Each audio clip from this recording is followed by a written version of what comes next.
La confessione del pastore malvagio. Voi la chiamereste menzogna o malvagità, noi la chiamiamo gestione del gregge. Per secoli abbiamo compreso qualcosa che le pecore comuni non dovrebbero mai capire.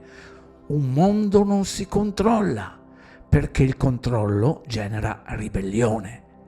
Il vero controllo non si impone dall'esterno. Il vero controllo si semina dall'interno, nella mente. Una pecora può vivere tutta la sua vita dentro un recinto senza mai vedere le sbarre, purché fin da piccola le venga insegnato che quel recinto è il mondo intero. Questa è stata la nostra più grande conquista. Non abbiamo avuto bisogno di rinchiudere il gregge con catene, ma con mappe, calendari, libri, titoli, diplomi, inni, spiegazioni ufficiali e parole scelte accuratamente. Abbiamo costruito un sistema in cui ogni pecora crede di pensare con la propria testa, quando in realtà non fa altro che ripetere concetti che altri le hanno già instillato, iniettato, ripetuto. Il primo passo è stato quello di assumere il controllo dell'istruzione. Non potevamo permettere ai giovani di crescere imparando a vivere, produrre, curarsi, costruire, orientarsi, coltivare, difendersi, organizzarsi o comprendere veramente il mondo in cui vivevano. Ciò avrebbe creato delle pecore autosufficienti e una pecora autosufficiente è pericolosa, perché smette di chiedere il permesso. Così abbiamo progettato ed obbligato a frequentare le scuole per addomesticare e indottrinare. Abbiamo insegnato loro a leggere, scrivere e la matematica di base perché avevamo bisogno che fossero in grado di lavorare, firmare contratti, pagare le tasse, obbedire alle istruzioni e usare le nostre macchine.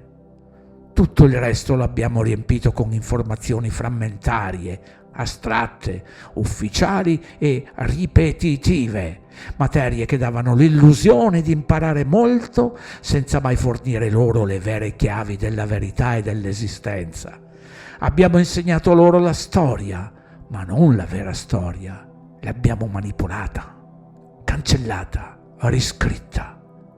La geografia, ma non il territorio, né la verità sul loro mondo. Abbiamo insegnato la scienza, ma non la saggezza, la salute, ma non la sovranità sul loro corpo, la filosofia, ma senza un vero interrogativo o uno scopo preciso. Abbiamo dato loro tutte le risposte prima ancora che imparassero a fare domande.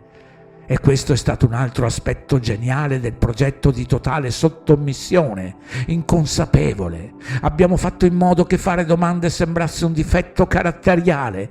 L'agnello che faceva troppe domande veniva etichettato come strano, problematico, confuso, ignorante, complottista o pericoloso. Non c'era bisogno di punirlo perché il gregge stesso lo faceva per noi. Le pecore allevate attraverso il nostro sistema diventavano le custodi della propria gabbia. Difendevano accanitamente libri che non avevano mai scritto, vedi le Bibbie delle religioni ad esempio. Ripetevano verità che non avevano mai verificato, derinevano chi guardava oltre la recinzione e definivano follia qualsiasi idea che minacciasse i confini del loro recinto mentale. Ma la menzogna più grande non era nella scuola, bensì in tutto ciò che avveniva dopo, nella loro vita. Il mondo reale delle pecore era un mondo vasto, sconfinato e antico, pieno di regioni sconosciute, continenti nascosti, mari immensi, risorse naturali, terre fertili e rotte che non avrebbero mai potuto percorrere. Il problema era che se il gregge avesse saputo che c'era di più nel mondo, avrebbero fatto più domande. Cosa c'è oltre? Perché non ci lasciano andare? Quali risorse esistono? Quale storia è stata cancellata? Chi siamo veramente? Così abbiamo trasformato l'infinito nel finito. Abbiamo detto loro che il loro mondo è una sfera, una palla di terra e acqua che schizza in un vuoto incomprensibile, ruota senza che le pecore percepiscano alcun movimento, viaggiando a velocità assurde attorno ad un astro più grande, il Sole, all'interno di un sistema meccanico che non saranno mai in grado di verificare di persona. Abbiamo detto loro che tutto ciò che si trovava su quella sfera rotante, che per forza centrifuga sarebbe schizzata ovunque, rimaneva ancorata ad essa grazie ad una forza invisibile, la teoria della gravità, facendola passare come legge della gravità. Abbiamo detto loro che l'alto e il basso non esistono. Abbiamo detto loro che l'acqua poteva curvare attorno a quell'immensa sfera, nonostante che nella loro esperienza quotidiana l'acqua cerca sempre il suo proprio livello, piano, e loro l'hanno accettato. Perché fin da piccoli abbiamo mostrato loro disegni, poi immagini, mappe e schermi, poi presunte immagini scattate da luoghi che nessuna pecora comune avrebbe mai potuto raggiungere. Vedevano ovunque il loro presunto mondo, ovunque, centinaia e centinaia di volte al giorno, sentendosi ripetere che questa era la verità. E infatti la ripetizione ha fatto la sua magia. Una menzogna ripetuta per generazioni smette di sembrare una bugia, diventa realtà, diventa la verità assoluta. La forma del mondo era l'elemento centrale, perché non riguardava solo la geografia, ma l'identità, lo scopo. Se una pecora sa di vivere in un mondo creato, progettato, ordinato e con uno scopo, si rende conto della sua importanza su questa terra. Si chiede chi l'abbia messa lì, perché, cosa dovrebbe fare della sua vita, quale legge superiore governa il re del gregge. Questo non ci andava bene. Avevamo bisogno di pecore funzionali, non di pecore risvegliate. Ecco perché abbiamo sostituito il disegno divino intelligente con l'incidente, la creazione con l'esplosione, lo scopo con il caso, l'anima con la chimica e il mistero con le equazioni. Abbiamo detto loro che tutto proveniva dal nulla, che la vita era apparsa per caso, che la loro intelligenza era un'anomalia, che i loro sogni erano impulsi elettrici, che la loro coscienza era un incidente della materia. Così la pecora ha smesso di considerarsi una creatura con un destino ed ha iniziato a vedersi come un animale sofisticato in attesa di morire. Perfetto. Una creatura senza scopo è più facile da intrattenere, indebitare, curare, nutrire male, distrarre e governare. Poi ci siamo impossessati della salute. Non potevamo permettere al gregge di capire troppo del proprio corpo, del proprio cibo, del proprio riposo, delle proprie emozioni, del proprio ambiente. Così abbiamo trasformato la salute in un'industria. Abbiamo insegnato loro a curare i sintomi, non le cause, a non ascoltare il loro corpo, ma dipendere dagli esperti, non dalle abitudini, a consumare soluzioni, non a ritrovare l'equilibrio. Abbiamo fatto sembrare il cibo naturale obsoleto e i prodotti industriali un progresso. Abbiamo riempito le loro tavole con sostanze che affaticavano i loro corpi e confondevano le loro menti. Poi abbiamo venduto loro trattamenti per far fronte agli effetti di ciò che avevamo venduto prima. Il ciclo era perfetto. Abbiamo anche riscritto la storia. I popoli antichi sapevano troppo, guardavano il cielo in modo diverso, descrivevano il mondo con simboli i quali rimandavano a verità che non potevamo permettere sopravvivessero intatte. Così abbiamo fatto due cose. Alcune storie le abbiamo trasformate in miti per bambini, altre le abbiamo seppellite sotto strati di interpretazioni ufficiali. Dove c'erano mappe abbiamo inserito errori dell'epoca, dove c'era un'architettura impossibile abbiamo inserito manodopera primitiva. In questo modo abbiamo fatto credere alle pecore moderne di essere superiori ai loro antenati, quando in realtà sapevano meno di loro sulle cose essenziali. Poi abbiamo controllato il tempo. La pecora nasce, studia, lavora, compra, si riproduce, si indebita, si stanca, invecchia e muore. Le abbiamo fatto credere che questa fosse la vita. La pecora non doveva vivere al massimo delle sue potenzialità. Doveva funzionare e farla funzionare senza ribellarsi. Le abbiamo dato aspirazioni preconfezionate, successo, status, consumo, appartenenza, approvazione. Le abbiamo insegnato a confrontarsi con le altre pecore, a non guardare i pastori. Se una soffriva dava la colpa ad un'altra, se non aveva abbastanza invidiava qualcun'altra, se si sentiva vuota comprava qualcosa, se sospettava del sistema accendeva uno schermo. Con gli schermi non avevamo più bisogno di controllare ogni casa.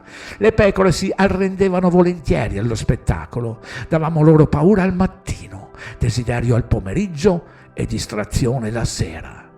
Crisi, mode, sport, scandali, guerre lontane, celebrità, dibattiti inutili. Tutto funzionava finché non guardavano oltre la recinzione.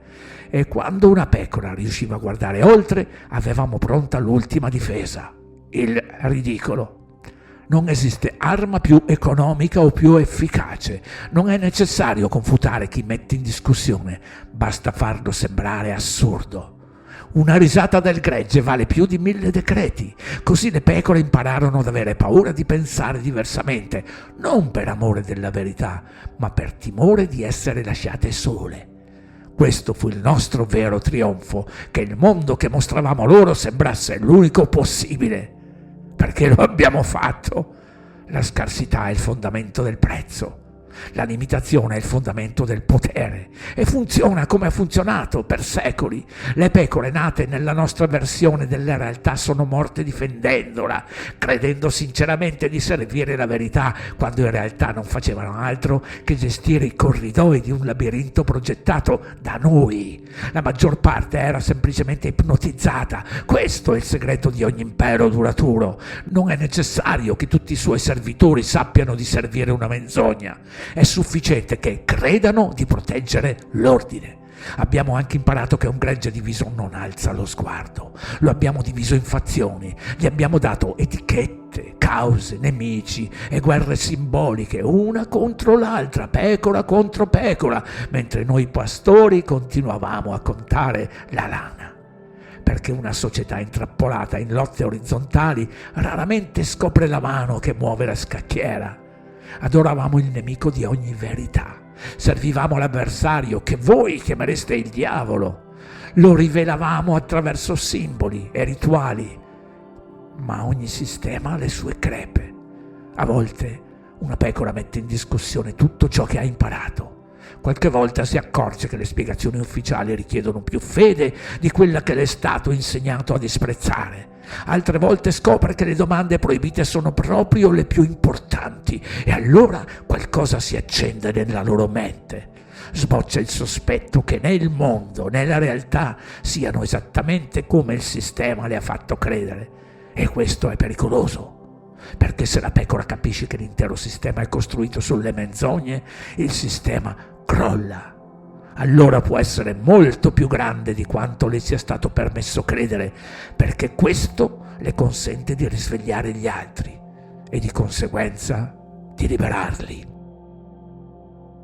Liberati dal male, da solo, da sola, perché nessuno verrà a farlo al posto tuo.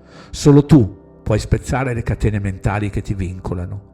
Sia fatta la tua volontà, non quella che altri hanno deciso per te. Grazie per aver ascoltato fino alla fine. Vi ricordo che per tenervi aggiornati e per le vostre ricerche individuali, svincolate dalla narrativa ufficiale, avete a disposizione il pratico e fornito indice alfabetico, di cui trovate sempre il link in tutte le descrizioni dei video. Sono sempre in pronta consegna i libri Il risveglio e Il secolare nuovo ordine del male. Visto che YouTube ha stabilito che il canale non deve essere monetizzato, sappiate che anche il modesto valore di una buona tazzina di caffè attraverso PayPal è più che gradito.